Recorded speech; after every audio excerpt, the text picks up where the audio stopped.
जास्ती कष्ट करणार ना, तेवढे तुम्ही नशीबवान आहे, असं बाकीचे लोकं तुम्हाला म्हणणार.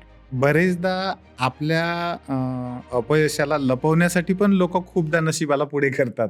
नवऱ्यानी सपोर्ट न करता सुद्धा करून दाखवणं, हे काही वेगळं मोठं कर्तृत्व आहे असं म्हणायचंय का? किंवा नवऱ्यानी सपोर्ट न करणं हा नॉर्म आहे असं म्हणायचंय का? डिसिप्लिन ही जी गोष्ट असते ना, ही नशिबाने येत नाही. हार्डवर्क ही जी गोष्ट आहे ना, ही नशिबाने येत नाही. म्हणजे अपयश जे आहे ना, ते नशिबावर थोपणारे जे लोक आहेत ना, त्यांच्यासारखे कर्मदरिद्री लोक नाही आहेत दुसरे कोणी. स्वतःची चूक दुसऱ्यावर थोपवणार आयुष्य जातं त्या माणसाचं, पण काही होत नाही. जे लोकं म्हणतात ना, की 99% प्रयत्न आणि 1% नशीब लागतं. मी तर त्याच्याही पुढे जाऊन असं म्हणेन, की तुमचे प्रयत्न 100% असले, तर नशीब तुम्हाला साथ देण्याची शक्यता असते, नाहीतर ते पण मिळणार नाही. अशी गरज का वाढत की पर्सनल स्पेस प्रत्येकाला हवी आहे वेगळी? आम्ही लहानपणी खूप गरीब होतो आणि आता आम्ही भरपूर पैसा कमवलाय. तुम्हाला जो अवेलेबल आहे म्हणून तुम्हाला त्याची किंमत नाहीये, असं म्हणून व्हिक्टिम मेंटॅलिटीत जगणारे लोक सुद्धा कमी नाही आहेत अहो. सगळी साधन संपत्ती अवेलेबल आहे, सगळी सुखं आहेत. का कष्ट करेल माणूस? आणि तरीही त्यांनी कष्ट केलेले आहेत, तर ती जास्ती अप्रिशिएट करण्यासारखी गोष्ट आहे. आणि ती तुम्ही नाही कराल ना, तर पुढची पिढी वाया जाणार. आणि 90% मुलींना तर जे हमखास असं वाटतं, की लग्नानंतरच आधी सगळं काही होऊ शकतं. स्वार्थी व्हावं लागतं. कोणी काय करायचंय आणि कोणी काय नाही करायचंय याचे जे एक्सपेक्टेशन्स आहेत की नाही, याचं ओझं आज पण बायकांना व्हावं लागतं.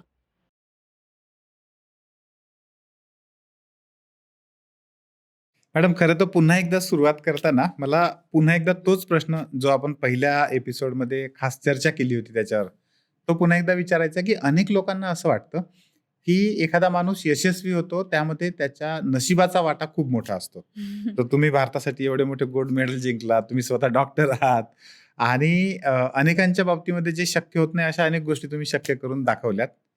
तुम्हाला काय वाटतं, नशिबाचा पार्ट किती महत्वाचा आहे? खरंच नशीब असं काही असतं का? खूपच क्रुशल क्वेश्चन आहे हा. म्हणजे प्रश्न विचारल्यानंतर युधिष्ठिराने सुद्धा नरोवा कुंजरोवा म्हटलेलं. हं.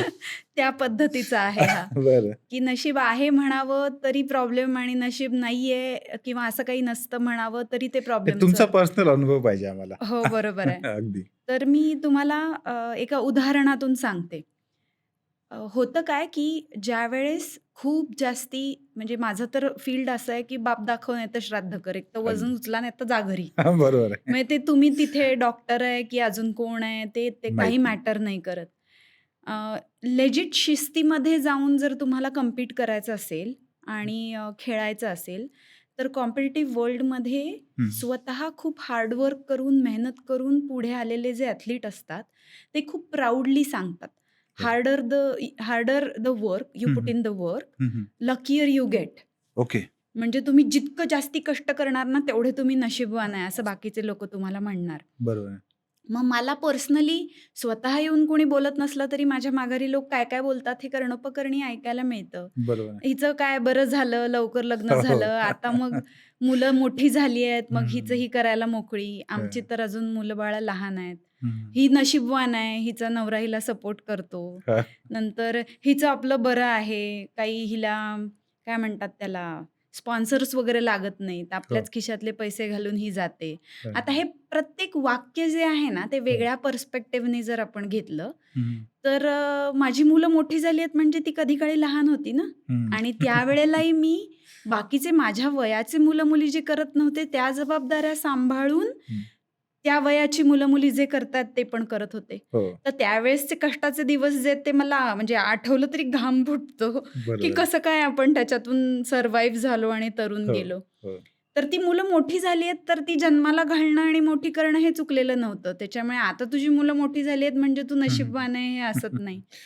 तुला हो. तुझा नवरा सपोर्ट करतो म्हणजे नवऱ्यानी सपोर्ट न करता सुद्धा करून दाखवणं, हं, हे हं. काही वेगळं मोठं कर्तृत्व आहे असं म्हणायचंय का? किंवा नवऱ्यानी सपोर्ट न करणं हा नॉर्म आहे असं म्हणायचंय का? हं. हे पण विचार करण्यासारखी गोष्ट आहे. बरोबर आहे. आणि दुसरी गोष्ट म्हणजे हेच एखाद्या बायकोनी जर नवऱ्यासाठी केलेलं असेल, हो, तर हो. नसतं ना ते, ते अध्याहृतच आहे ना. बरोबर आहे. आणि बरोबर. तुम्ही स्वतः पैसे खर्च करून तिकडे जाताय, तर मग स्पॉन्सरच मिळत नाहीयेत, ही नशिबाची गोष्ट हं. आहे का नशीब नसल्याची गोष्ट आहे? बरोबर आहे. खेळ म्हटला की इंजुरी आली. हो. कुठलं तरी काहीतरी शिक्षण घ्यायचं म्हणजे अभ्यासाला. बरोबर. त्याच्यानंतर तुम्ही तुमच्या करिअरपेक्षा आणि अपेक्षित असणाऱ्या गोष्टींपेक्षा वेगळं काहीतरी करताय म्हणजे एक्स्ट्रा टाइम क्रंच आणि एक्स्ट्रा मेहनत टाकणं जे आहे ते आलं. आता ह्या पार्श्वभूमीवर माझं असं ऑब्झर्वेशन आहे, जो रांगेत उभा राहतो त्याची कधीतरी वेळ येते. बरोबर. म्हणजे वर्षानुवर्ष स्पर्धा खेळल्याच्या नंतर एखाद्या वेळेसच्या स्पर्धेत असं होतं की तुम्ही ज्या लेवलची कॉम्पिटिशन एक्सपेक्ट करत असता ती तुम्हाला लागत नाही आणि तुमची टोटल कमी झालेली असते तरी तुम्हाला मेडल लागून जातं आणि हो. तेच तुमची टोटल 50 किलो पुढे तुम्ही घेऊन आलेला असतात, पण कॉम्पिटिशनच इतकी हार्ड लागते हो. की तुम्हाला त्या टोटलला सुद्धा हवं ते मेडल जे आहे ते एक्सपेक्ट करता येत नाही. बरोबर. तर इथे कोइन्सिडन्सेस आणि नशीब जे आहेत ना त्याचा आपण हे घेऊ शकतो. बरोबर. म्हणजे आता मी कोणत्या आई वडिलांच्या पोटी जन्माला आली आहे हे हम्म. माझ्या हातातली गोष्ट नाही आहे, तो नशिबाचा भाग आहे. बरोबर. मी कशी दिसणार आहे, माझा नाकाचा आकार कसा आहे हे माझ्या हातात नाही आहे, ते जेनेटिक आहे. बरोबर. पण उगवलेल्या दिवसाचं मी काय करणार आहे हे ऑब्व्हियसली कर्तृत्वावर अवलंबून असलेली गोष्ट आहे. अगदी. तर ना डिसिप्लिन ही जी गोष्ट असते ना हो. ही नशिबाने येत नाही. हार्डवर्क ही जी गोष्ट आहे ना ही हो. नशिबाने येत नाही. हो. योग्य ठिकाणी योग्य वेळेला तुम्ही असणं हो. ही गोष्ट यात कदाचित नशिबाचा रोल हा असू शकतो. पण हम्म. प्रॉब्लेम असा आहे ना, तुम्ही योग्य ठिकाणी योग्य वेळेला ज्या वेळेला असता त्यावेळेला तुम्ही नाहीतर दुसऱ्या कोणीतरी घडवून आणलेलं ते गोष्ट असते. त्याच्या मागे सुद्धा कोणाचे ना कोणाचे तरी कष्ट असतात. असतात. बरोबर आहे. स्वतः केलेले कष्ट ज्या वेळेला दिसतात हो. त्यावेळेला त्याला कोट अँड कोट हार्डवर्क म्हटलं जातं बरोबर. आणि तुमच्या पूर्वजांनी किंवा हम्म. तुमच्या आजूबाजूच्यांनी केलेले कष्ट जे आहेत हो. की ज्याचा लाभ तुम्हाला मिळतो हो. त्याला नशीब समजलं जातं असं मला वाटतं. बरोबर. पण प्युअरली लक हो. आणि प्युअरली नशीब हो. ह्या गोष्टीवर अवलंबून राहतो त्याचं काहीच होत नाही एवढं मात्र मी नक्की. नक्की सांगू शकते. अगदी. ते आपण असं म्हणू शकतो की नशीब आणि हार्डवर्क हे पर्याय नाही असू शकत, नाहीच ना. आहे की नाही? ते पुलअप करतानाचा व्हिडिओ टाकला की हमखास लिहिते मी, हा, हा, हा. Hard work always beats talent not working hard. अगदी अगदी. तुमच्याकडे नशिबाने टॅलेंट आहे असं आपण समजू, पण तुम्ही त्याचं जर काहीच केलंच नाही तर ते खुलणारच नाहीये ना. दुसरीकडे पण मला म्हणजे याच्यात थोडस मी एक्स्ट्रा जोडीन समजा हा की बरेचदा आपल्या अपयशाला लपवण्यासाठी पण लोक खूपदा नशिबाला पुढे करतात. म्हणजे दुर्दैवाने पण अनेकदा हे खरं दिसतं. मी नेहमी म्हणते की हो. माझ्याकडचे जे ॲथलीट्स आहेत ना हो. त्यांच्याकडे जेनेटिक्स आहेत, सपोर्ट आहे म्हणून ते ढिले पडलेत असं होत नाहीत. ते हम्म. जास्त लक्ष देऊन गोष्टी करतात बरोबर. आणि आजारी असणारे जे पेशंट्स आहेत की नाही त्यांचा कारण सांगण्याकडे कल असतो. हम्म. म्हणजे बघा तुम्ही सो कॉल्ड ज्यांच्याकडे जेनेटिक्स आहेत म्हणजे नशीब आहेत असं आपण म्हणू, हो. ते लोक नशीब आहेत म्हणून त्याच्यावर विसंबून राहिलेले नाही आहेत. उलट जास्त करतात.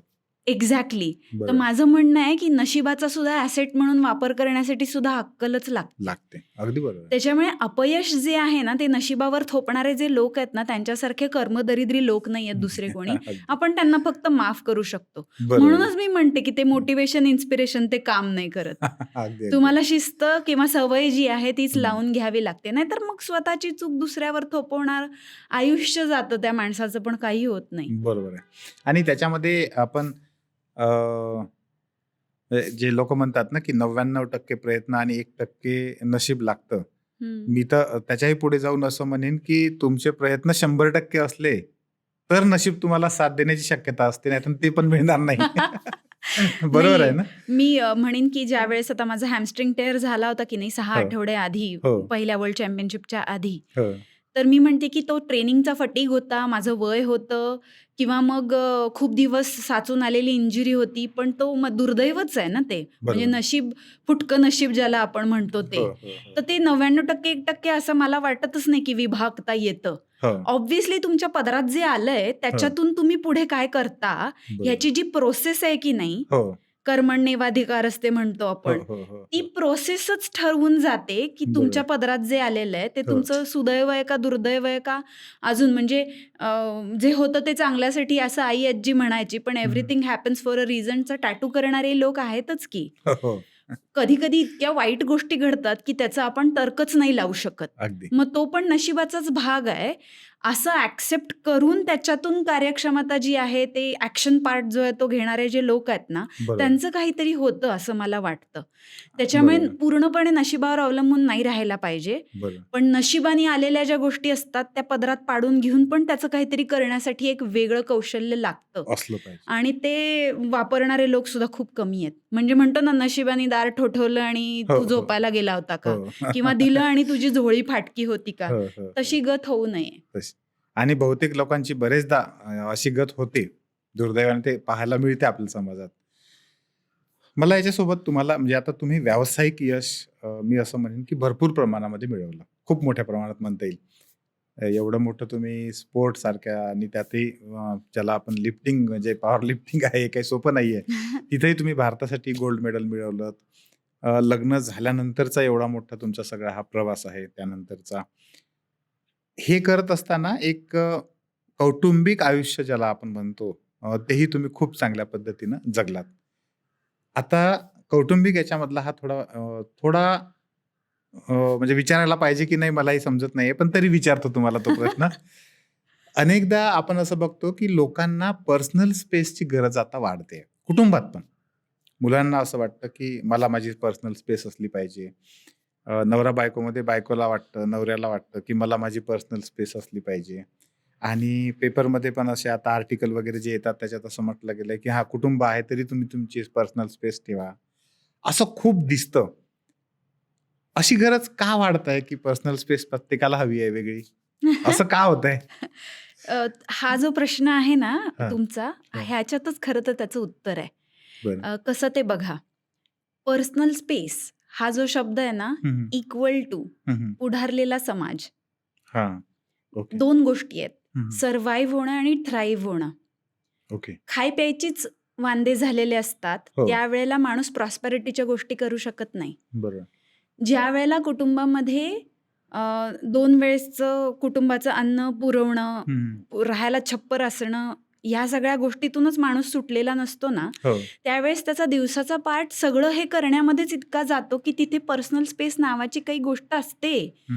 म्हणजे ती जी माहीतच नाही. मधली ब्रिज झालेली पिढी आहे ना, की हो, हो. स्वातंत्र्य मिळालं होतं त्या काळाची पिढी हो. आणि आत्ताची पिढी, ह्याच्यामध्ये ब्रिज झालेली एक पिढी आहे बरोबर. की ज्यांनी दारिद्र्य आणि थोडी संपन्नता हं, हं. हे दोन्हीही पाहिलेलं आहे. की जे मी म्हणते की जे these people are responsible for their parents and their kids, बरोबर. But they are not able to locate where they stand. हं, हं. कारण त्या मुलांना त्यांची पर्सनल स्पेस कळतीये. आई वडिलांना वाटतंय माझं सगळं करून झालंय, आता मुलांनी करायला पाहिजे. हं. ती वाली जी पिढी आहे ना, हो. त्यांनी जी स्टेबिलिटी पुढच्या पिढीला पुरवली आहे, हं. त्याच्यामुळे त्यांची प्रगती झाली आहे. ओके. त्यांना इंडिव्हिज्युअलिटी आली आहे. हं, हं, हं. एखादी गोष्ट वाहून घेऊन समाजासाठी करणं हा हो. काळ होता स्वातंत्र्याचा. बरोबर. तो जो समाज आहे त्यांनी नीट खाऊन पिऊन आपलं आयुष्य सुखामध्ये जगणं हा हं. काळ आहे पुढचा. हं, हं. आणि त्याच्या पुढचा काळ आहे व्यक्ती म्हणून माझा विकास होणं. ओके. येतंय लक्षात? आलं. मग ज्या वेळेला ह्या ज्या भावना येतात की नाही, हो. की मीच कायम दुसऱ्याचं का ऐकून घ्यायचं, मीच कायम दुसऱ्याचं का करायचं, मीच कायम पडती बाजू का घ्यायची, हं. सगळ्यांचे डबे पाणी स्वयंपाक सगळं उरकून सुद्धा मला मी जे काही लहानपणी चित्रकला शिकलीये किंवा भरतकाम शिकलीये हं. ते करायला सुद्धा वेळ नाहीये हं. आणि ते नाही करत आहे मी म्हणून मला डिप्रेशन आलंय. हं, हं. किंवा मग एखादा पुरुष पण म्हणतो की लहानपणी मी क्रिकेट खेळायचो, मला नाही हे खेळता आलेलं, हं. मग आता माझ्या मुलांनी शिकून इंजिनियर व्हायचे की नाही ते मला माहित नाही, पण मी त्याला रोज क्रिकेटच्या क्लासला सोडणार, त्यांनी करू दे खेळामध्ये करिअर. हं. पण मुलांनी डॉक्टर किंवा इंजिनियर व्हावं असं म्हणून त्याच्यावर ते लादणं हं. किंवा प्रोफेशनल स्पोर्ट्स पर्सन व्हावं म्हणून ते लादणं, हं. हे याच्या पुढे जाऊन जी इंडिव्हिज्युअलिटी पुढच्या पिढीला मिळाली ना, नाही मला डॉक्टर पण नाही व्हायचं आणि मला खेळायचं पण नाहीये, मग ती वाली जी पिढी आहे ना ती इंडिव्हिज्युअलिटीच्या नावाखाली वाया जातीये की नाही. हं. म्हणजे ते मग मोबाईल गेम्सच खेळत बसलेत का, व्यसनांच्या आहारी गेलेत का, हं. तासन तास अभ्यास न करता भलतंच काहीतरी करतात का, याच्यावर वॉच ठेवणं हे एक वेगळं तयार झालेलं आहे. हं. पण एक बुद्धिजीवी पिढी पण त्याच्यामध्येच आहे हं. की ज्यांना कळतंय हं. की मी माझा स्वतःचा व्यक्तिमत्वाचा विकास करत नाही हं. तोपर्यंत मला माणूस म्हणून जगण्याचं समाधान मिळणार नाहीये. बरोबर. त्यांना बाउंड्रीज कळायला लागल्यात. म्हणजे कसं की हं. बाहेरून समजा बाहेर पाहुणे आलेत, ये ग जरा ह्यांना नमस्कार कर, ह्यांच्याशी गप्पा मार, तर हं. एवढी एवढी पोरं बाळं सुद्धा नाही मला गाणं म्हणायचंय जसं सांगतात, हं. तसं mom I want my space, I hmm. Don't want to come out, हे सांगणारी टीनेजर जनरेशन सुद्धा आजचीच आहे. बरोबर आहे. आणि मग हे स्पष्ट नाही म्हणता येणं, हं. हे ज्या मधल्या ब्रिज झालेल्या पिढीला शक्य नव्हतं, हं. ते पुढच्या पिढीने बोलून दाखवलं की त्यांना असं वाटतं की आपली तर डेअरिंग नव्हती डोळ्यात डोळे घालून आई वडिलांना नाही म्हणण्याची बरोबर. कधी, बरोबर आहे. की जे एकमेकांच्या सासू सासऱ्यांना पेरेंट्सना सुद्धा म्हणणं बिडस्तपणा असतो. बरोबर. आणि मग ते नाही म्हणता येत नाही म्हणून झालेली जी ससय होलपट आहे हं. ती करून घेण्याची आजच्या पिढीची इच्छा नाहीये. आणि मग वादविवाद जे आहेत ना ते तुमचं स्वतःचं माणूस पण जे असतं की नाही त्याच्यावर आक्रमण व्हायला लागतं, अतिक्रमण व्हायला लागतं ना, त्यावेळेला येतं. आणि हे यायला लागतं त्यावेळेला समजायचं की समाज पुढारलाय.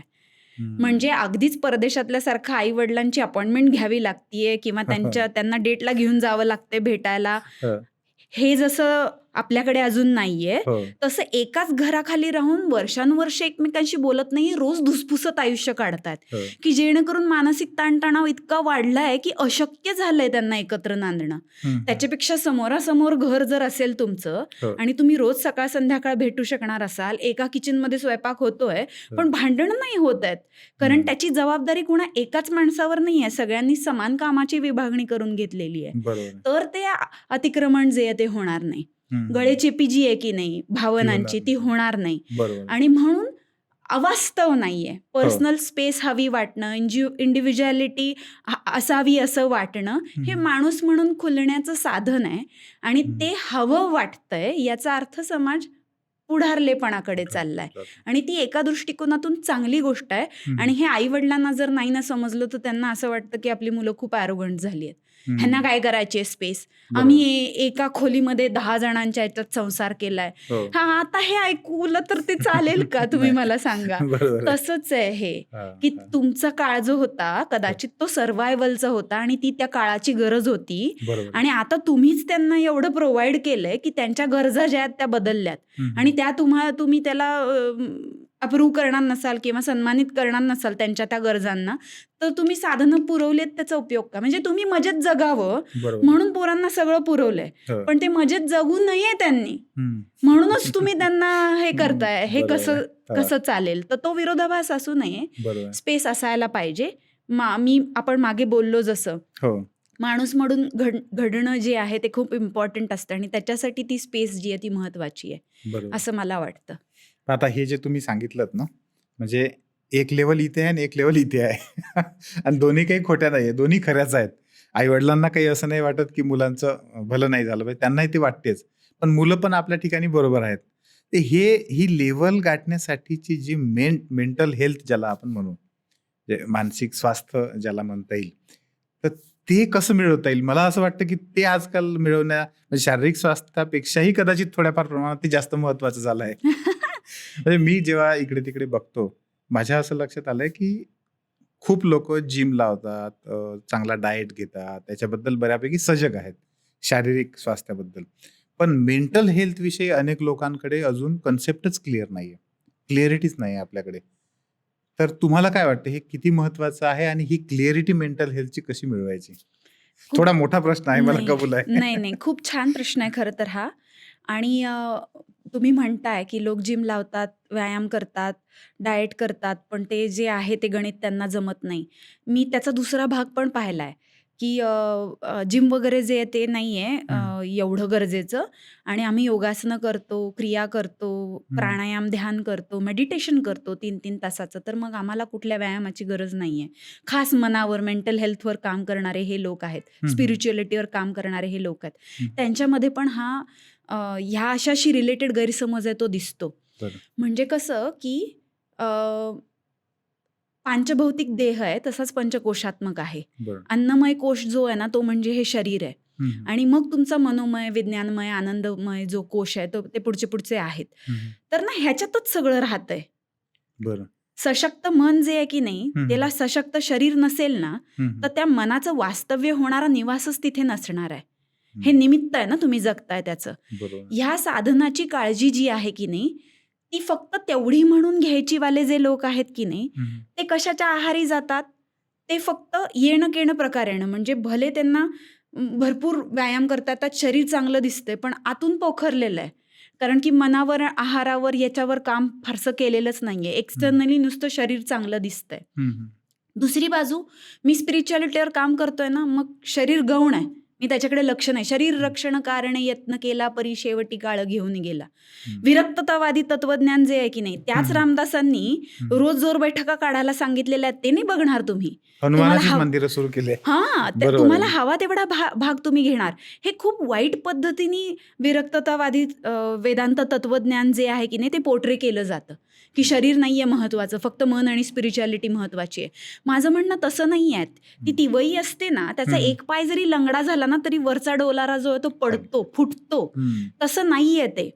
आणि ही जी मेंटल हेल्थ असते ना, त्याच्याही पुढे जाऊन मी म्हणेल इमोशनल हेल्थ जी असते ना, अनफॉर्च्युनेटली ती तुमच्या एकट्याच्या हातात नसते. तुमचं लहानपणापासूनचं डेव्हलपमेंट कसं झालेलं आहे, तुमच्या आजूबाजूचे लोक कशा पद्धतीने विचार करतात, त्यांनी त्यांचे विचार तुमच्यावर लादलेत की नाही ह्याला, आणि शिवाय तुमच्या लहानपणीच्या काही गोष्टी ज्या असतात की ज्या चांगल्या पद्धतीने अनालिसिसच त्याचं कधी झालेलं नसतं. खूप सोपं आहे. आजारी पडला की तुम्ही डॉक्टरांकडे जाता, पण वाईट वाटतंय आणि मला एकाच गोष्टीचं सारखं सारखं दुःख होतंय म्हणून त्याचं काउन्सिलिंग करण्यासाठी तुम्ही गेलात का कधी? मानसोपचार वेड लागलं म्हणजेच जायचं असतं, रात्री झोप यायची बंद झाली म्हणजेच जायचं असतं, 99% लोकांना असंच वाटतं, क्लिनिकल डिप्रेशन आलंय म्हणजेच जायचं असतं. मी तुम्हाला सांगते, तुम्हाला वाटणाऱ्या छोट्या छोट्या ज्या गोष्टी आहेत ना, त्याचा अनालिसिस तुम्हाला करायला एकदा पद्धतशीर शिकायला मिळालं ना, की तुमचं आयुष्य अजून मोकळं खुलं होतं. आणि हे कोणाला, ही बेसिक गोष्ट ज्यांची, मी तेच म्हणते की ज्यांचं बेसिक भागलेलं ना, अन्न वस्त्र निवारा शिक्षण, त्यांनाच ह्या पुढच्या गोष्टी सुचतात. बरोबर. आणि अशी जी जनता आहे की नाही, ही कमी नाही आहे. आपल्या पूर्वजांनी केलेले कष्ट जे आहेत ना, ते कामाला आलेले आहेत. पैसे लोकांकडे आलेले आहेत. त्या आलेल्या पैशांचं करायचं काय, आणि त्याच्यातून शारीरिक मानसिक स्वास्थ्य जे आहे ना, ते कसं मिळवायचं, ह्याचे मार्ग जे आहेत ते नेमके काय आहेत, हे अवलंबताना एक्स्ट्रीम्स जे आहेत की नाही, हे श्रेष्ठ, हे कनिष्ठ, याला काहीच अर्थ नाही. हे असं नाही केलं तर सर्वांगीण विचार केल्याच्या नंतर अल्टिमेट एम काय आहे, जगता आलं पाहिजे, मजेत जगता आलं पाहिजे. आणि मग ते मजेत जगण्यासाठी चांगला विचार करता येणं आणि चांगलं शरीर असणं, या दोन गोष्टी जर हेल्प करणाऱ्या असतील तर मग विचार करता येण्याची बैठक तयार होणं आणि व्यायामाने कमवलेलं चांगलं शरीर असणं, ह्या ॲसेटेड का लायबिलिटी आहेत. एवढं तर कळतं की नाही प्रॅक्टिकल असणाऱ्या लोकांना, आणि ते कळतं ना, ते लोक सुट्टे होतात. मग मार्गदर्शन घेताना सुद्धा त्याचा काय उपयोग नसतो. तुम्ही हेच खाल्लं पाहिजे, भले त्या बाबा बुवाची एवढी ढेरी वाढलेली असेल ना, त्याचं हार्टचं ऑपरेशन झालेलं असेल, त्याला पॅरालिसिसचा अटॅक येऊन गेलेला असेल, पण उद्या तो तुम्हाला सांगत असतो की तुम्ही हे करा, कारण की मी हे करतो आणि आमच्या ग्रंथांमध्ये हे सांगितलंय. अरे हो, पण माझं शरीर काय आहे, मला कुठली फॅमिली हिस्ट्री आहे, माझी मेंटल हेल्थ, माझी जडणघडण कशी आहे, माझ्या इमोशन्स जे आहेत त्याच्याशी डील कसं करायचं तेच मला माहिती नाही, मला काय फील होतं हेच मला माहिती नाहीये. आणि मग अशा वेळेला मेंटल हेल्थ विषयी किंवा शारीरिक हेल्थ विषयी विचार करणारे जे लोक आहेत त्यांची संख्या जर कमी असेल तर ते कमी असणारे लोक सुद्धा त्याच्याविषयी करतात काम काहीतरी. हे पॉझिटिव्ह गोष्ट आहे अशी मी म्हणेन. ज्यांना त्यातलं काही कळतच नसतं किंवा त्याच्याशी घेणं देणंच नसतं ना, ते अगदी ज्या वेळेला पोचतात, म्हणतो ना, अगदी लाकडं मसणात गेलेली अवस्था येते शरीराची, तशीच मनाची सुद्धा होते. त्यावेळेला तुम्हाला आठवण येते आणि बरेचदा तुमच्यापेक्षा तुमच्या आजूबाजूच्यांना ते कळतं की आता ह्या माणसाला गरज आहे हेल्पची, पण त्या माणसाला माहिती नसतं ते. अशा वेळेला तुमच्यावर प्रेम करणारं कोणीतरी लागतं ना, ज्यांनी तुमच्या लक्षात आणून द्यावं लागतं की बाबा चुकतंय कुठेतरी.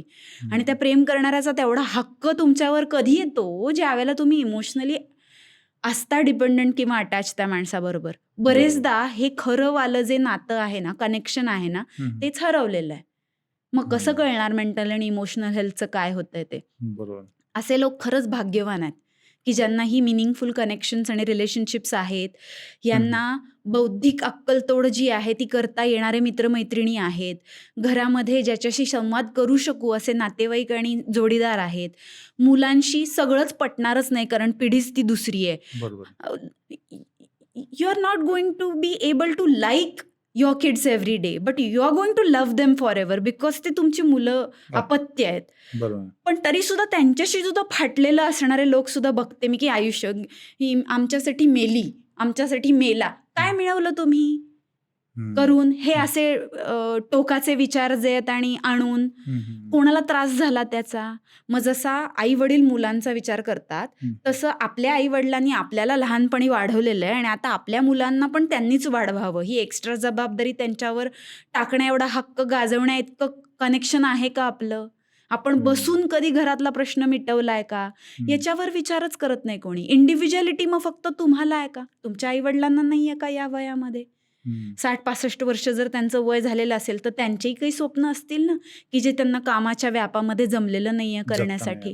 बरोबर आहे. म्हणजेच काय, की माणसाने माणसाचा माणूस म्हणून विचार करणं ही गोष्ट घरात सुरू होते. त्यावेळेला जगण्याचा आनंद सगळ्यांना मिळतो आणि जगण्याचा आनंद मिळणं ही जी प्रोसेस आहे ना, ही मेंटल इमोशनल हेल्थ विचारात घेतल्याशिवाय नच होणारी गोष्ट आहे. ती होणारच नाही ती. बरोबर आहे. तर आता बरेचदा तुम्ही म्हणता हे खूप म्हणजे आपण असं म्हणू शकतो त्याला डोळे उघडणार आहे खरं तर. पण अनेक लोकांना काय होतं ना, पैशाला महत्व देत असताना ह्या सगळ्या गोष्टीचा विचार करायलाच त्यांच्याकडे वेळ नसतो खूपदा. कुठे थांबायचं म्हणजे पैसे मिळवत असताना तिथे Exactly. कुठे थांबायचं आणि इकडे कुठे सुरू करायचं हेच कळत नाही अशांना. त्यांना काय सांगाल? हे बघा, पैसे कमवायचे नसतात असं तर काही मी म्हणणार नाही. हो. पैसा आहे तर सगळं आहे. बरोबर. कारण ती करन्सी आहे. तुम्हाला सुख पाहिजे आणि दरिद्री दीर्घायुष्याचा उपयोग नाही असं चरकाचार्य म्हणतात आमचे. बरोबर. म्हणजे एखादा माणूस ऐहिकदृष्ट्या संपन्न नसेल तर त्याला आरोग्य मिळणं सुद्धा दुरापास्त होईल. ग्रंथात लिहिलंय आमच्या, आढ्यो रोगी भिषक वश्य ज्ञापका सत्व मानपी. आढ्य म्हणजे श्रीमंत. पेशंट जो आहे तो श्रीमंत नसेल तो क्वचित धर्मा क्वचित मैत्री, म्हणजे जाता जाता जेवढं शक्य होईल तेवढं तुम्ही त्याच्यासाठी करा, कारण दानधर्म तुम्ही तसाही करणार आहात. पण तो श्रीमंत नसेल तर त्याला त्याचा जीव वाचवल्यानंतर सुद्धा त्या जीवाचं काय करायचं हे माहिती नसणार आहे. इतकं प्रॅक्टिकली लिहून ठेवलेलं आहे. त्याच्यामुळे पैसे कमावणं इज इम्पॉर्टंट. हे ग्रंथात लिहून ठेवलेलं आहे. हो, अरे वा. मी म्हणेल ना, की मी मागच्या वेळेस तुम्हाला सांगितलं होतं की शास्त्रम दृष्टी प्रकाशार्थम मशाल घेऊन तुम्ही चाललात ना. अहो पण सांगते मी तुम्हाला की अमावस्ये पौर्णिमेला हे करू नये आणि बायकांना चपलांसारखं ट्रीट करावं हे सुद्धा त्याच ग्रंथात लिहिलं असल्यावर त्यातलं काय घ्यावं आणि काय सोडावं हे माझ्यासारख्या स्वाभिमानी स्त्रीला प्रश्नच पडतो. पण संस्करणं ज्या काळामध्ये झाली आहेत ग्रंथांची ते सुद्धा तुम्हाला लक्षात घ्यावं लागतं. आणि म्हणून मी म्हणते की आहाराचा अभ्यास करताना सुद्धा एका गोष्टीला इतके ॲस्पेक्ट आहेत की माझ्याकडे जे प्रॅक्टिकल नॉलेज आहे त्याच्यामुळे माझ्यापेक्षा जास्ती प्रकांड पंडित असणारा माणूस जो आहे ना त्याच्यापेक्षा माझा व्ह्यू एकदम वेगळा आणि तरी पण ॲप्ट रिझल्ट देणारा असणार हे मला माहिती आहे. माझं वय आणि माझं नॉलेज कमी असेल तरी सुद्धा. बरोबर आहे. कारण की तो जो टॉप व्ह्यू असतो ना सगळं बघण्याचा तिथून ती एक्स्ट्रा एज आहे मला, असं मला वाटतं. तर आले कुठे मी की पैसा महत्वाचा आहे. प्रॉब्लेम असा आहे की तेच सर्वस्व आहे आणि त्याच्या व्यतिरिक्त दुसरं काहीच नाही. अशा माणसाला आनंदात नाही ना जगता येत किंवा कुठे थांबायचं कळतच नाही त्यांना. म्हणण्यापेक्षा नका थांबू तुम्ही पैसे कमवायचे, कधीच थांबू नका. पण ज्या गोष्टी तुम्ही घेतलेल्याच नाहीयेत ना, आनंदात जगण्याचे जे पिलर्स आहेत, धर्मार्थ काम मोक्ष विषयी आपण बोललो, तर ते पॅरलली जावे लागतात. अशी एक स्टेज येते की ज्या वेळेला तुमची सर्व्हायव्हलची जी नीड असते ना ती पूर्ण होते आणि मग नीड्सच्या पुढे वॉन्ट्स चालू होतात की हे माझ्या जगण्यासाठी गरजेचं नाहीये पण माणूस म्हणून खुलण्यासाठी खूप इम्पॉर्टंट आहे. त्या पॅरलली चालू करण्याच्या गोष्टी तुम्ही नाही. ठेविले अनंते तैसेची राहावे, चित्ती असो द्यावे समाधान. मग लोळत पडा. सेल्फ लव्हच्या नावाखाली व्हा भरपूर जाड, ट्रिपल एक्सेल साईज सेलिब्रेट करा, डायबिटीसची क्वीन म्हणून पेजंट काढा. म्हणजे बॉडी शेमिंग करायचं असं मी म्हणत नाहीये, पण नको त्या गोष्टींचं फाजीलपणा जो आहे ना तो बंद झाल्याच्या शिवाय खरं काय आहे त्याला महत्वच येणार नाहीये ना. कुठं थांबायचंय हे नाही कळत आहे तुम्हाला, पण काय चालू करायचंय हे जर नाही कळलं तर जास्ती नुकसान आहे. तुम्ही भरपूर पैसे कमवताय पण तुमचं पार्टनर सुखी नाहीये, तुमची मुलं बाळं तुमच्याशी संवाद करू शकत नाहीये, आई वडिलांना तुम्ही तुसडे वाटताय, मित्र म्हणतात स्वार्थी असायला. सांगा तुम्ही मला, अशा माणसाला जगण्याचा आनंद येत असेल का? आणि तो जर म्हणत असेल मी आनंदात आहे तर त्याच्यावर किती विश्वास ठेवायचा? तर माझं म्हणणं आहे की कुठे थांबायचंय हे नाही कळलं तरी चालतं. कारण की आमच्याकडे सांगितलेलं आहे अजून की सिंह जो आहे ना, त्याने जीवापेक्षा मोठी शिकार केली आणि ती ओढत ओढत तो जर घेऊन गेला तर त्याचाच त्यात मृत्यू होतो. त्याच्यामुळे ते महत्वाचे ते ऑर्गन्स आहेत त्या शिकारीचे, ते खाऊन तो चालता बनतो ना, बाकीच्यांसाठी सोडून देतो ते. बरोबर. तसं जीवापलीकडची गोष्ट तुम्ही करता त्यावेळेस तुमची उरफोड होणार हे ठरलेलं आहे. हम्म. पण धावधाव करून खूप पैसा मिळवला कुठेपर्यंत, सगळं भागलं तुमचं. हम्म. आता तुमचे जे बाकीच्या गोष्टी आहेत की नाही, बरोबर. धर्म, काम आणि मोक्ष, ह्याच्यावर कदाचित काम करण्यासाठी तुम्ही रेडी आहात, तर स्टार्ट फ्रॉम युअर होम. हम्म. समाज खूप नंतरची गोष्ट आहे, बरोबर. म्हणून काही पीपल प्लीजर होऊ नका, सगळं वाहून घेऊ नका, इंडिव्हिज्युअलिटी हरवू नका, पण ॲटलिस्ट नातेसंबंध तर सुधारू शकता की नाही. हम्म. बरोबर. म्हणून पैसा इज इम्पॉर्टंट, तो कमवायचा थांबवा असं मी म्हणणार नाही, बरोबर. पण पैशाच्या बरोबर पैशाने विकत घेता येणार नाहीत हम्म. अशा ज्या गोष्टी असतात की नाही. सुख जे आहे ना, म्हणजे प्रवास, विमान प्रवास आणि हॉटेलचा स्टे तुम्ही विकत घ्याल, हम्म. पण तिथं गेल्यानंतर तिथलं सौंदर्य जे आहे ते बघण्याची जी दृष्टी आहे, हम्म. तो अनुभव जो आहे, त्या अनुभवण्यासाठी बरोबर असणारा साथीदार जो आहे, ह्या गोष्टी आहेत ना, हम्म. ह्या विकत नाही घेता येत. तो अनुभव आहे, तो एक्सपिरियन्स आहे. बरोबर. आणि एक्सपिरियन्स ही गोष्ट जी आहे ना, ती क्रिएट करता येऊ शकते, पण ती विकत नाही घेता येऊ शकत. त्याच्यासाठी आतून तुमची माणूस म्हणून घडण जी आहे ती व्हावी लागते. हम्म. आता ह्याचे काढायचे तितके अर्थ ऐकणारे लोक छिद्रांविषयी वृत्तीने काढतील सुद्धा कदाचित, बरोबर. पण ज्यांना कळायचं आहे ना, त्यांना बरोबर ते कळणार आहे हम्म. की पैसा कमावला, पण सुख, समाधान आणि आनंद ह्या गोष्टी ज्या आहेत त्या पॅरलली तुम्ही मिळवायला सुरू नाही करत आहात. ह्याच्या उलट असतं. आणि आम्ही लहानपणी खूप गरीब होतो आणि आता आम्ही भरपूर पैसा कमावलाय, तुम्हाला तो अवेलेबल आहे म्हणून तुम्हाला त्याची किंमत नाहीये, असं म्हणून व्हिक्टिम मेंटॅलिटीत जगणारे लोक सुद्धा कमी नाही आहेत अहो. बरोबर. त्याच्यामुळे आहे हम्म. त्या गोष्टीचं समाधान ठेवून सुद्धा अजून काहीतरी करण्याची इच्छा असणं ही जी असतं की नाही, ती जी धग असते ना, ती जागी असणारा माणूस हा माणूस असतो. हम्म. निद्रा आणि भय आणि क्रोध हे सगळं जे आहे ते माणूस आणि प्राण्यांमध्ये सेमच आहे ना. अगदी अगदी. मग हे जे फुलफिलमेंट आहे, हे जे समाधान आहे, हा जो आनंद आहे, हाच तर वेगळा आहे. तो मिळवायचा आहे, हे विसरून नाही चालणार. नाही चालणार. अगदी. तुम्ही आता हे सगळं सांगत असताना अनुभवाबद्दल खूप चांगलं बोललात. आता अलीकडच्या काळामध्ये हे पाहायला मिळतं की मला हा अनुभव घ्यायचा आहे म्हणून ते करायला तो जातो. उदाहरणार्थ अनेक गोष्टी आहेत. हां. मला हा अनुभव घ्यायचा आहे की आकाशात ते उडणं हं, किंवा ते पॅराशूट लावून खाली उड्या मारणं जे म्हणतो ना आपण. हं. आता माझं असं मत आहे याच्यामध्ये की अनुभव घेणं अशा पद्धतीचा वाईट नाहीये, पण त्याला खरा अनुभव आहे असं मला वाटत नाही. मला वाटतं की जो अनुभव अनएक्सपेक्टेडली येतो हं, हं. तो खरा अनुभव आहे. हं, हं. तुम्हाला काय वाटतं की हा अनुभव म्हणजे असा अनुभव घेतला पाहिजे का, किंवा अनुभव घेण्यासाठी म्हणून घेणं हा खरा अनुभव राहील, हं. की तो एक्सपेक्टेशनच नव्हतं, अजिबात काही माहित नव्हतं आणि अचानक अनुभव आला, हं, हं. तो खरा अनुभव आहे? खूप छान प्रश्न विचारता सर तुम्ही. मला असं वाटतं तुम्हाला सांगितलं असेल हे बऱ्याच जणांनी. नाही, मी स्वतः अनुभव घेतला अनेकदा. म्हणजे मला माहित नव्हतं कधी, पण एखाद्या वेळेस असं झालं की एखाद्या ठिकाणावर आपण पोहोचलो आणि खाली पाहतो तर दरी, हं. मोठी दरी, आणि मग लक्षात येतं, म्हणजे त्यावेळेसची जी अवस्था होती ती नंतर काही वर्ष आयुष्यामध्ये लक्षात राहते. हं. कारण त्यातून बाहेर नसता आलं तर काय, हं. म्हणजे काहीच नव्हतं ना. खरंय, हा, खरंय. तेव्हापासून मला असं वाटायला लागलंय की अनुभव हा असा मुद्दामहून घेण्याचा नसतोच, हं. तर तो जो ऍक्च्युअल मध्ये येतो तो हं. अनुभवण्याचाच आहे. 1-2 गोष्टी सांगेन मी. तुम्ही म्हणताय तो प्रश्न हम्म. आणि तुम्ही म्हणताय ती गोष्ट कळली मला, पण माझा दृष्टिकोन काय आहे ते सांगायला मला तुम्हाला खूप नक्की, मला आवडेल. तेच कारण पाहिजे. तुमचा हा. प्रश्न जो असतो ना, तो कधीही न बोललेली आणि विचार केलेली गोष्ट जी आहे ती स्टिम्युलेट करतो. ही हा. खूप चांगलं, म्हणजे मला वाटलं तुमच्याबरोबर गप्पा मारताना हे. हा. आमच्याकडे सांगितलंय भाव अभ्यासनम अभ्यासशीलनम सतत क्रिया. आणि हे जे एखादी गोष्ट पुन्हा पुन्हा करणं असतं ना, हम्म. त्याच्यातून तुमची एक्सपर्टीज जी आहे ना ती डेव्हलप होते. त्याच्यामुळे एखादी गोष्ट पुन्हा पुन्हा पुन्हा पुन्हा पुन्हा पुन्हा करत राहणं, ह्याला कधीही माणसाने कंटाळायचं नसतं. तो जो एक रिच्युअल किंवा कॉन्स्टंट जो असतो ना, तो माणसाला हम्म. नेक्स्ट लेवलपर्यंत घेऊन जाणारा असतो. बरं.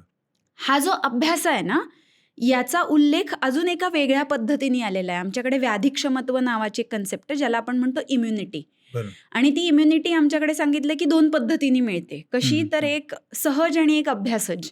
अच्छा. सहज म्हणजे नॅचरली मिळालेली आणि हं. अभ्यासज म्हणजे तुम्ही स्वतःला एक्सपोज केलंय अशा गोष्टींना आणि त्याच्यातून तुम्ही ती डेव्हलप केलेली. बरोबर. आणि तसंच बळ हा आरोग्याचा पाया आहे असं सांगितलंय, हं, हं. की ते जे बळ असतं ते सुद्धा, शक्ती सुद्धा कमवण्याचे 2 मार्ग आहेत. एक सहज असतं नैसर्गिक, आई-वडील आणि तुमच्या 7 पिढ्यांमुळे तुमच्याकडे आलेलं आणि हं. अभ्यासज म्हणजे तुम्ही स्वतः आहार-विहार, व्यायाम, विचार ह्या गोष्टीतून मिळवलेलं. तर आता तुम्ही म्हणताय तसं नॅचरली अनुभव येणं, हो. ह्याच्यासाठी लागणारं जे एक्सपोजर आहे ना, हं. ते आत्ताच्या पिढीकडे नाहीये. कारण बरोबर. लहानपणी आम्ही गाई म्हशींचं दूध काढलंय, आम्ही शेणानी गोठा सारवला, घर सारवलं, झाडून घ्यायचो, आम्ही खेड्यातल्या शाळेत बिनचपलेचं चालायला जायचो. हे जे अनुभव आहेत ना, हं, हं. हे नॅचरली आलेले अनुभव आहेत. तुम्ही मला सांगा तुमच्या पुढच्या पिढीला ह्या जर दाखवायचं असेल, एक्सपोजर द्यायचं असेल, तर तुम्हाला गरीब होणं हा त्याच्यावरचा उपाय नाहीये ना. नाही. तुम्हाला आर्टिफिशियली ते क्रिएट करावं लागेल. एखाद्या पडसराच्या शाळेत नेऊन त्यांना 8 दिवस या वाड्या वस्त्यांवरच्या पोरांना शिकवा, हं. असं सांगावं लागेल. हं. येतंय लक्षात? बरोबर. पूर्वी कदाचित नांगर धरला जायचा, आता ट्रॅक्टर आलेत, हेलिकॉप्टरमधनं फवारणी होते. बरोबर. म्हणून त्या गोष्टींचा अनुभव जो आहे तो येणार नाही, तर तुम्ही कुठल्यातरी कृत्रिम बसवलेल्या खेड्यांमध्ये नेताच ना मुलांना. बरोबर. तर दोन्ही लोक बरोबर आहेत, माझं म्हणणं. अच्छा. अनुभव घेण्याची इच्छा असणं हं. हे जिवंतपणाचं लक्षण आहे आणि तो नॅचरली मिळण्यासाठी सर्कमस्टान्सेस नसतील, हं. तर आर्टिफिशियली त्याच्यासाठी एक्सपोजर पुरवणं ही हं. गोष्ट जी आहे ही त्याला माणूस म्हणून पुढे नेते. कसं बघा, साधं उदाहरण आहे. कांजिण्या होतात सगळ्यांना लहानपणी हो. आणि जेव्हा लहानपणी कांजिण्या झालेल्या नसतात, त्या जर चुकून मोठ्या वयात झाल्या ना, तर त्या हं. खूप भयानक पद्धतीने होतात, कारण मोठ्या वयातला तो आजार नाहीये. बरोबर. पण आता इतकं पुढे गेलंय आपलं सगळं, की लहानपणी कांजिण्या व्हायच्या कमी झाल्यात, तर कांजिण्यांची लस आली आहे.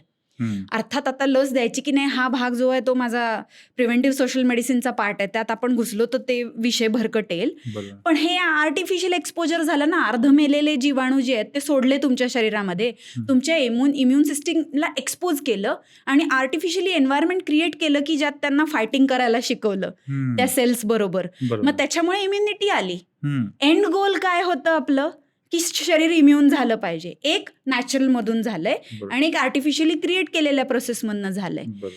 पण मग कॉस्ट टू बेनिफिट रेशो जो आहे की नाही, हं, हं. तो तुम्हाला जे मिळणार आहे त्याच्यावर तुम्ही ठरवला पाहिजे.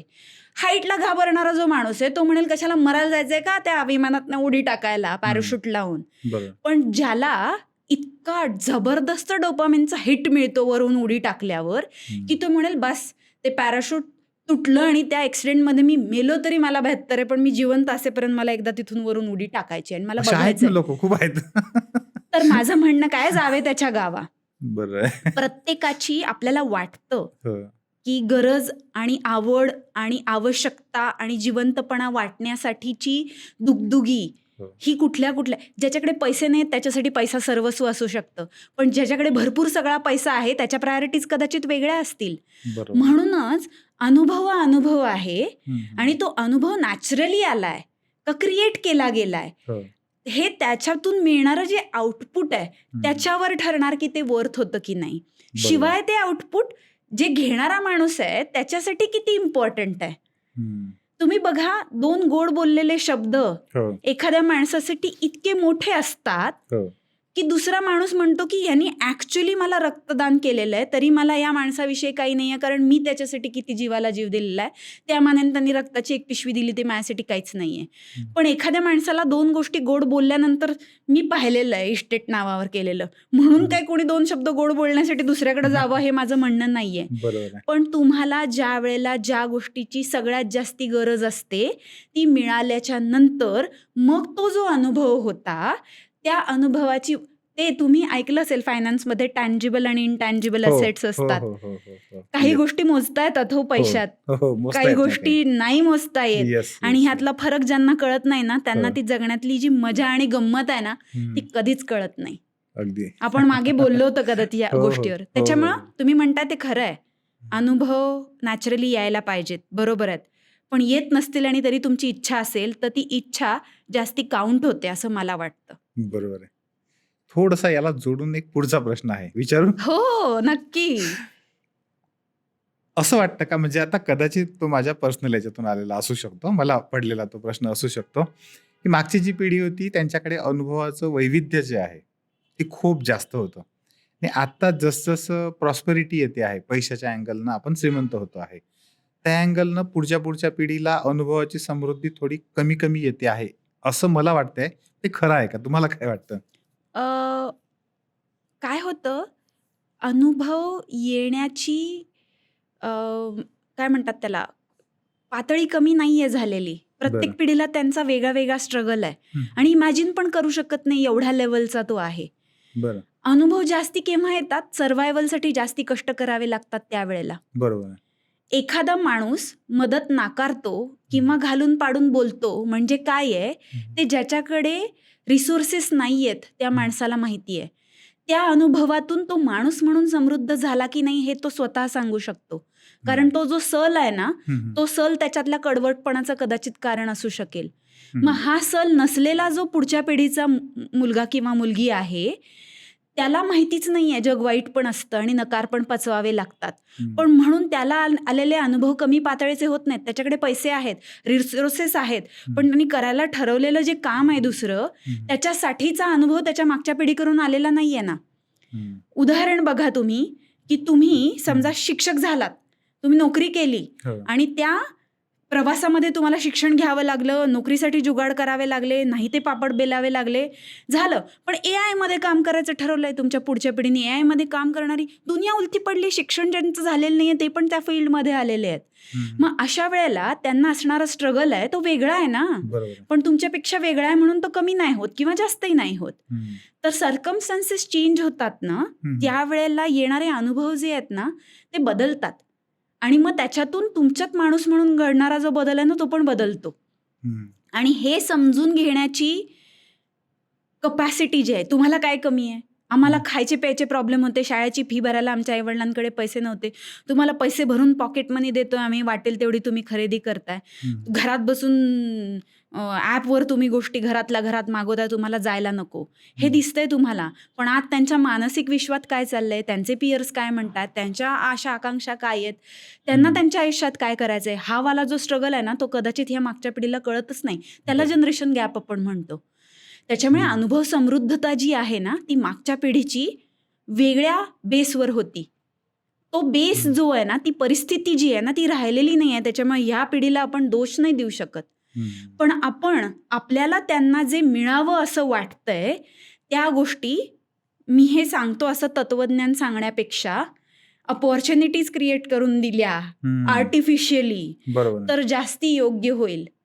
गरीब माणसाला अपॉर्च्युनिटीज नसतात, त्यावेळेला जे कष्ट करावे लागतात त्यापेक्षा ज्याच्याकडे बऱ्यापैकी पैसा आहे, मध्यमवर्गीय उच्च मध्यमवर्गीय मूल जे आहे, त्याला येणाऱ्या ज्या काय म्हणतात त्याला अडचणी आहेत त्या वेगळ्या लेवलवरच्या आहेत आणि त्या अडचणीच नाहीये म्हणून इनव्हॅलिडेट करणं हे त्याच्यावरचं उत्तर नाहीये.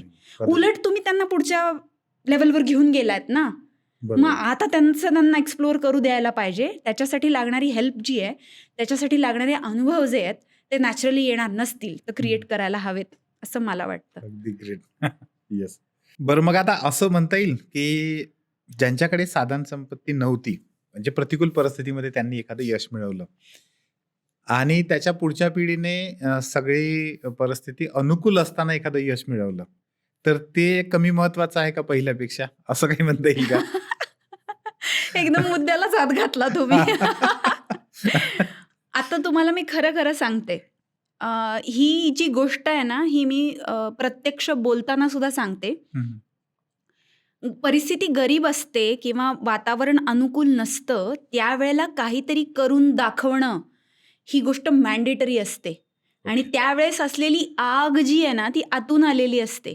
पर्यायच नसतो म्हणून केलेलं काम आणि त्याच्यातून आलेलं यश हे बरेचदा उत्तुंग असतं.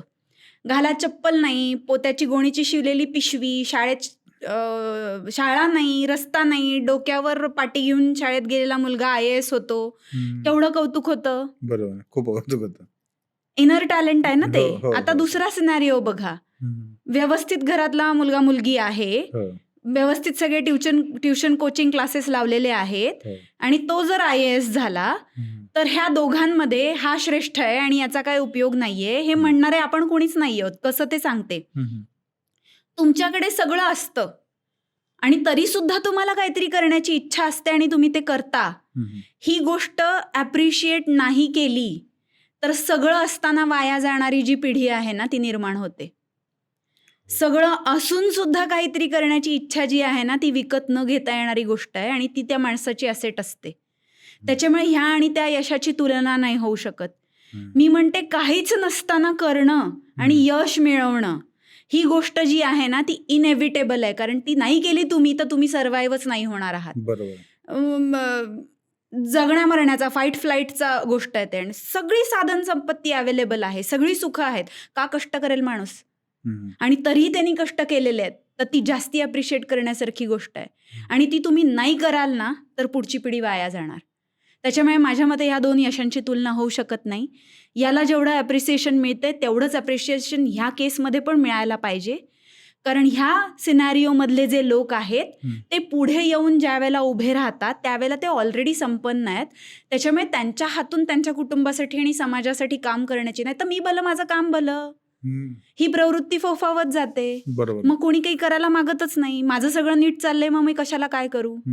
हे नको असेल ना, तो माणूस म्हणून नीट घडायचा असेल तुम्हाला तर त्याला तुम्हाला त्याच्या आतलं जे आहे की नाही की सगळं असून सुद्धा ह्याला काहीतरी करण्याची इच्छा शिल्लक आहे आणि हा प्रगती करतोय हे ॲप्रिशिएट करावंच लागेल.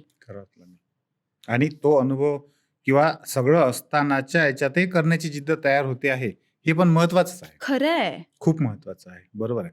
आणि जेवढा गवगवा आधीच्या गोष्टीचा होतो प्रतिकूल परिस्थितीतल्या यशाचा, कदाचित त्याच्या 10% पण ॲप्रिसिएशन याला मिळत नाही बरेचदा. हे पाहायला मिळतं खूपदा.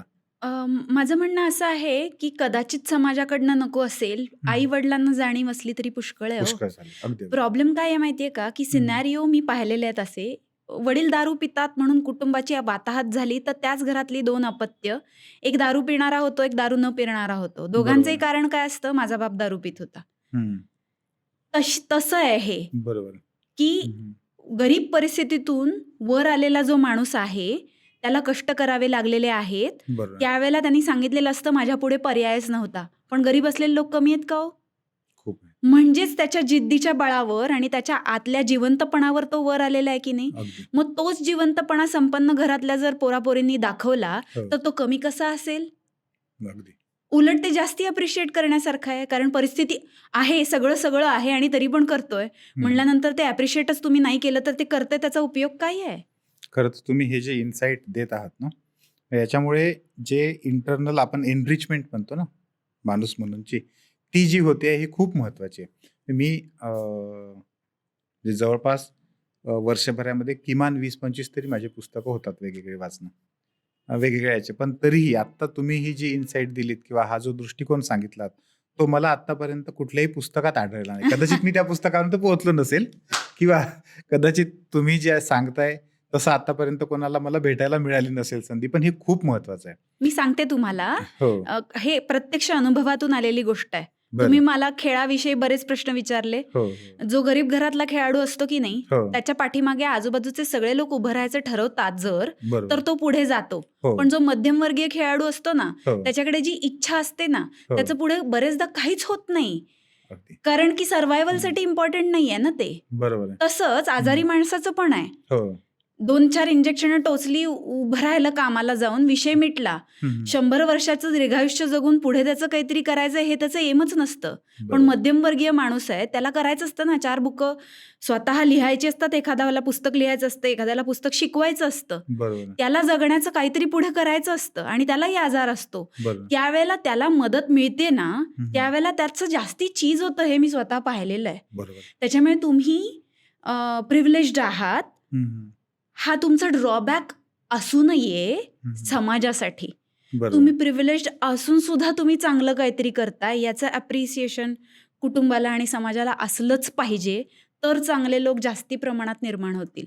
मी याचा अनुभव मी रोज घेतो. मी ज्ञानज्योती एज्युकेशन, तुम्हाला माहिती आहे आता आमचं जे आहे सगळं, त्याच्यामध्ये हजारो विद्यार्थी असतात आणि त्यांनी गरिबीतून प्रचंड यश मिळवणारे, IAS होणारे पण खूप सारे मुलं आहेत आणि चांगल्या परिस्थितीतून पण यशस्वी होणारे मुलं आहेत. पण तुम्ही आत्ता जे सांगतायत ना त्याचा अनुभव मी अगदी रोज घेत असतो आणि हा इन्साइट खूप महत्वाचा आहे.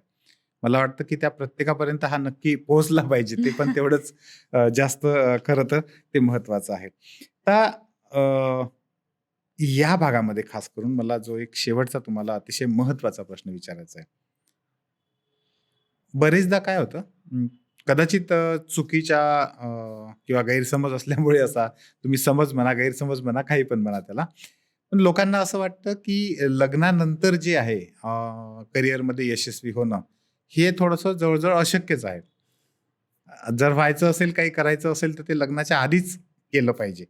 आणि 90% मुलींना तर म्हणजे हमखास असं वाटतं, की लग्नानंतरच आधी सगळं काही होऊ शकतं.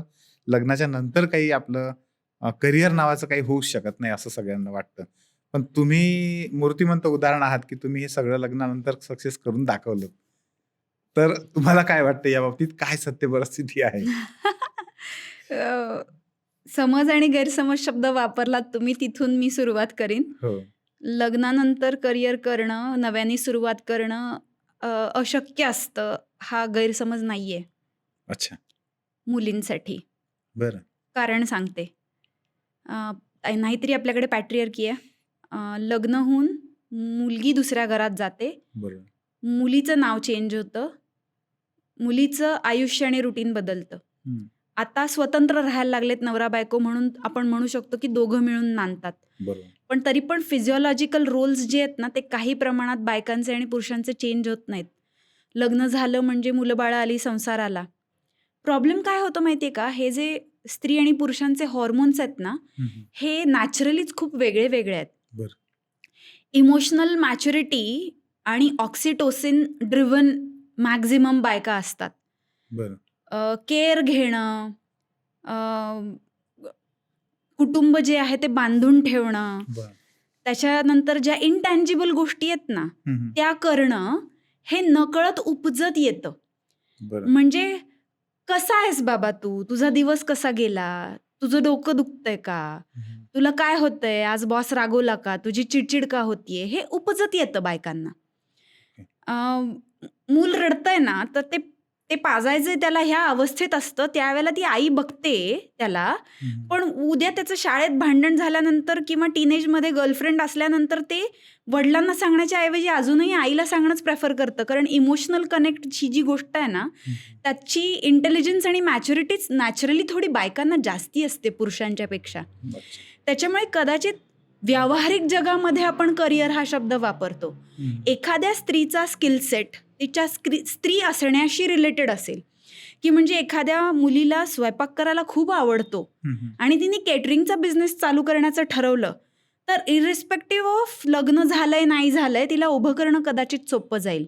हं. पण सो कॉल्ड जी पुरुषी क्षेत्र आहेत की नाही, की बाहेर जायचं, नोकरी करायची, ॲडमिनिस्ट्रेशनमध्ये जायचं, बिझनेस चालू करायचा, की ज्याला एक्सपोजर लागतं, हं, हं. ठराविक बिल्डअप लागतो, एक्सपिरियन्स लागतो आणि तुम्ही अनुभव घेतलेले असावे लागतात. ते त्या स्त्रीकडे नसतात. आणि बरं. दरम्यान लग्न झाल्यावर तिचं ग्रूमिंग आणि तिचे प्रायोरिटीजच वेगळ्या झालेल्या असतात सगळ्या. बरोबर. आणि मग अशा वेळेला लग्न मुलं-बाळानंतरचा जो 5-10 वर्षाचा पिरियड असतो की नाही, हं, हं. तो तिचा ते सगळं उभं करण्यामध्ये गेलेला असतो. हं. चोर्समध्ये पण कदाचित गेलेला असतो. हं, हं. आणि अशा वेळेला कॉन्फिडन्स जो आहे की नाही, तो एकदम रसातळाला असतो. हं. आणि त्यावेळेला तुमच्याकडे काहीच नसताना तुम्ही नवीन काहीतरी सुरू करण्याचं ठरवताना त्यावेळेस लागणारं मानसिक बळ जे आहे की नाही, हं. ते आणणं हे पण नेचरमध्ये नसतं बायकांच्या बऱ्याच वेळेला. हं, हं. त्याच्यामुळे होतं काय, की जरी स्त्रियांनी करायचं ते ठरवलं, तर त्याच्यासाठी तो जो काळ लागतो की नाही, त्यावेळेला त्यांना थोडंसं, पुरुषांना नाही ही टर्म वापरली जात, पण बायकांना वापरली जाते, स्वार्थी व्हावं लागतं. हो. आणि ते अलाउड नाहीये स्त्रियांना. हं. म्हणजे परवा आपण बोललो की नाही मला आठवत नाहीये, पण तिच्या मुलाला फिट्स येतात आणि तरीही ती कॉम्पिटिशन खेळायला येते. तिच्या पोराची तब्येत बिघडली आहे तरी तिला काही घेणं देणं नाहीये. हं.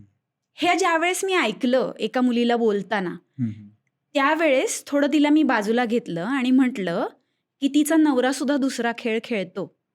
हं. तो तिच्याबरोबर आत्ता इथे आलेला आहे. हं. त्याच्या स्पर्धांनाही जाते. त्याचे किती मित्र त्याला म्हणत असतील, की तुझ्या पोरांना फिट्स येतात तरी तू इथे येऊन का खेळतोयस? किंवा तू आज जॉबवर कसा आलास? हं.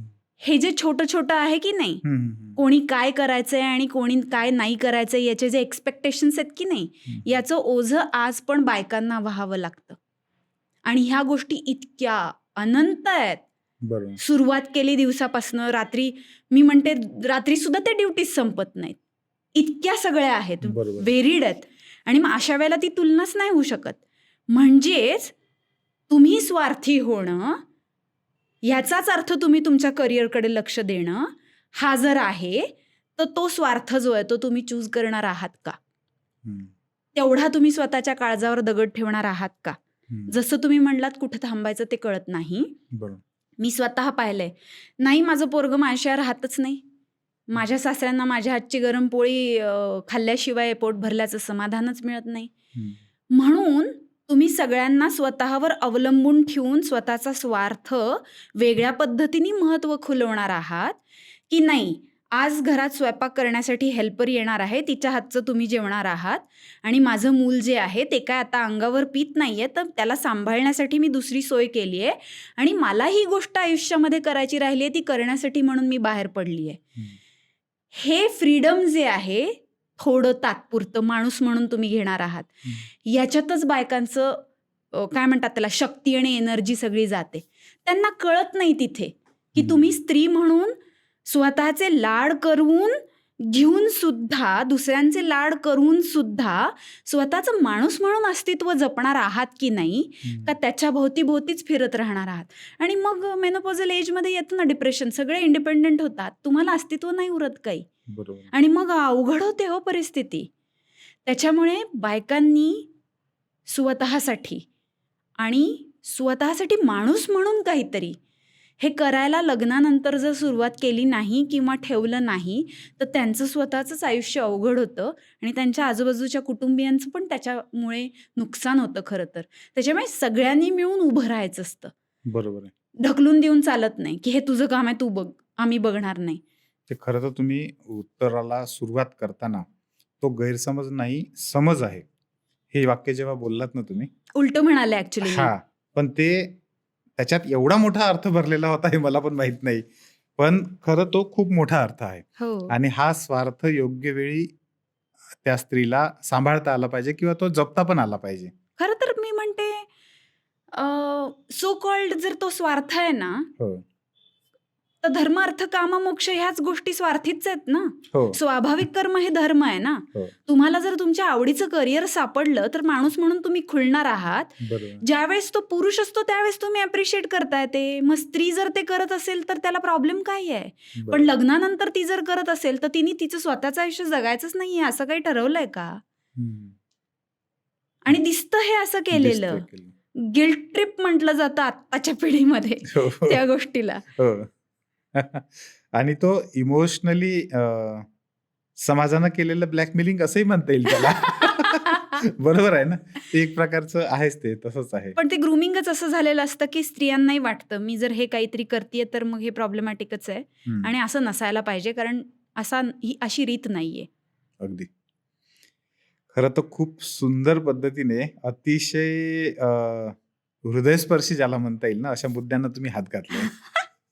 जे आधीचा प्रश्न असेल, आत्ताचा प्रश्न असेल, निश्चितपणे आपले जे प्रेक्षक आहेत त्यांना ह्याच्यातला जो अर्थ असेल ना, मी नेहमी जे म्हणत असतो की 100 पुस्तकं वाचून जो अनुभव येणार नाही तो एका व्यक्तीला भेटल्यानंतर येतो. फक्त ते धन्यवाद. व्यवस्थित जुळलं पाहिजे. धन्यवाद. तर ही एनरिचमेंट तुम्ही सगळ्यांना देत आहात त्यासाठी, आणि या भागात खास करून, पुढच्या भागात आपण पुन्हा भेटणारच आहे, पण या भागासाठी खूप खूप धन्यवाद. थँक्यू.